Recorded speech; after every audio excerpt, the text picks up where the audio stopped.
नमस्कार मैत्रिणींनो, श्री स्वामी समर्थ. तर मी आज करणार आहे झणझणीत मिरचीचा ठेचा. तर मिरचीचा ठेचा आवडत नाही असं महाराष्ट्रात कोणीच भेटणार नाही. तर आज आपण बघूया मिरचीच्या ठेच्याची रेसिपी. तर मी मिरचीच्या ठेच्यासाठी घेतलेला आहे भरपूर लसूण, हिरव्या मिरच्या, हिरव्या म्हणजे त्या पोपटी घेतलेल्या आहेत, कारण त्या हिरव्या घेतल्या तर त्या खूप तिखट होतं. जिरे घेतलेले आहेत आणि हे कच्चे शेंगदाणे घेतलेले आहेत, कोथिंबीर घेतलेली आहे. तर आपण चालू करूया रेसिपी. तर मी गॅस चालू केलेला आहे.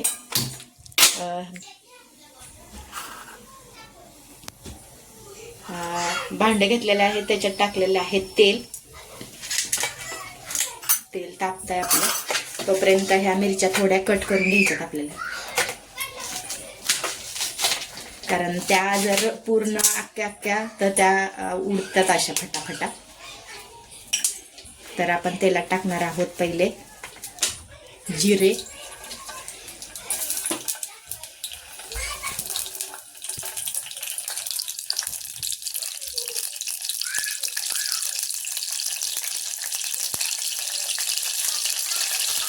आपले जिरे छान तडतडलेले आहेत. आपण टाकणार आहोत लसूण,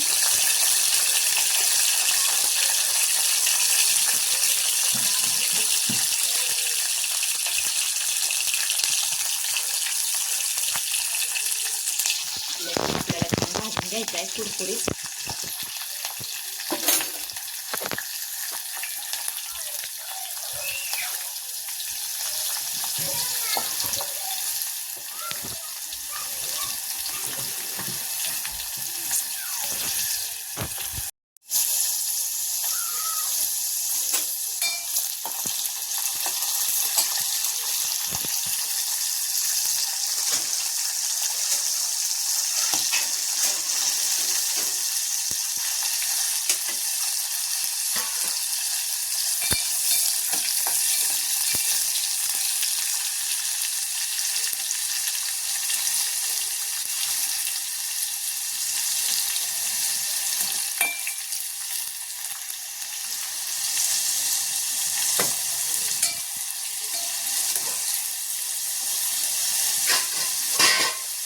आपला हा लसूण छान कुरकुरीत झालेला आहे.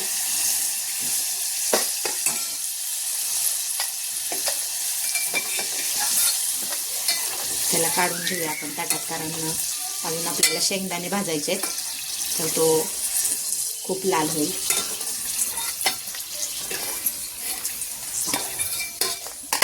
मी टाकणार आहे शेंगदाणे.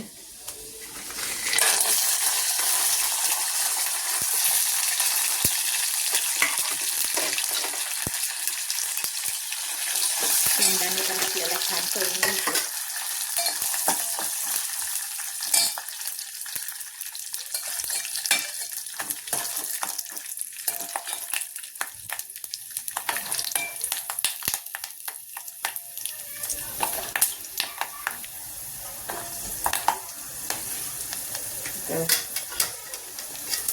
शेंगदाणे पण आपले छान तळून झालेले आहेत. आपण शेंगदाणे पण काढून घेतो.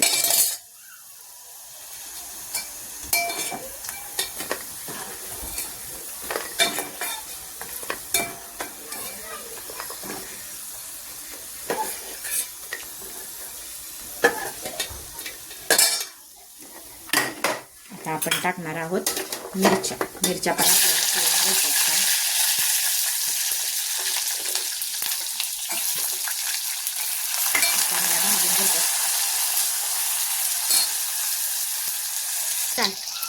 तर आपल्या मिरच्या छान भाजीत आलेल्या आहेत. आता आपण टाकणार आहे कोथिंबीर.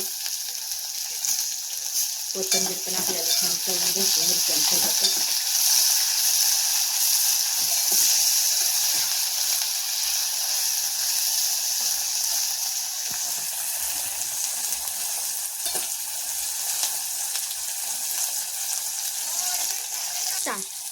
तर आता गॅस बंद करूया. मिरच्या छान भाजल्यात आणि त्या आपल्याला काढून घेऊयात. तर हे आपलं सगळं मिश्रण हे आपल्याला असं दिसतंय. आता आपण ह्याला करणार आहोत बारीक. तर आता आपण परत गॅस चालू करूया, कारण आपल्याला हा ठेचा छान असा परतून घ्यायचा आहे कडक करून. हा ठेचा आता भांड्यात टाकते. मी हा मिक्सरमधलंच बारीक करून घेतलेला आहे, आबडं दोबडं. छान परतून घेते. त्याला आपण टाकणार आहे चवीपुरतं मीठ. ह्याला आपल्याला छान असा परतून घ्यायचा आहे. त्याला वाटल्यानंतर परतल्यावर एक अशी खमंग चव येते ठेच्याची, ती खूप छान लागते. तर मैत्रिणींनो, मला सबस्क्राईब करा, लाईक करा, व्हिडिओ शेअर करा आणि मला सहकार्य करा.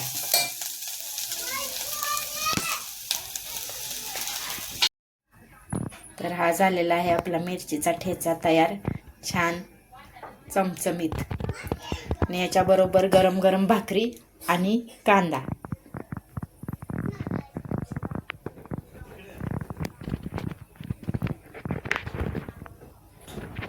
तर श्री स्वामी समर्थ मैत्रिणींनो, लाईक करा, शेअर करा आणि कमेंटसुद्धा करा.